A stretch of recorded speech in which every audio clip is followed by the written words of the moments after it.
এটি হলো পাবনা রামকৃষ্ণ আশ্রমের সুন্দর একটা শিব মন্দির। এখানে কিন্তু আমরা শিব পুজোর জন্য আসি। আর এইখানে সুন্দর একটা দুর্গা মন্দিরও আছে রামকৃষ্ণ পরমহংসদেবের একটা মন্দির। তাই এখানে কিন্তু এই যে চৈত মাসের সংক্রান্তিতে দেল পূজা হয়, আর আমরা সবাই কিন্তু এখানেই জল দুধ দিতে আসি।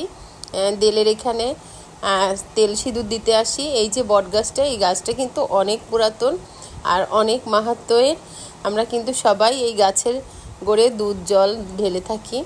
তাই এই তো কি সুন্দর লাগছে শিব মন্দিরের এই জায়গাটা। আসলে এখানে এসেই কিন্তু মনটা ভরে যায় এগুলো দেখে। আমিও আজকে শিব ঠাকুরকে দুধ জল দিতেই এসেছিলাম। শিবের পুজো হয়ে গেছে, তবে সন্ধ্যার আগ দিয়ে কিন্তু এখন বাড়ি ফিরে যাব। আর এই ভিডিওটা ছিল আপনাদের সবার জন্য। অনেক সুন্দর এই রামকৃষ্ণ আশ্রমটা। আবার পরবর্তীতে দেখাবো আপনাদের।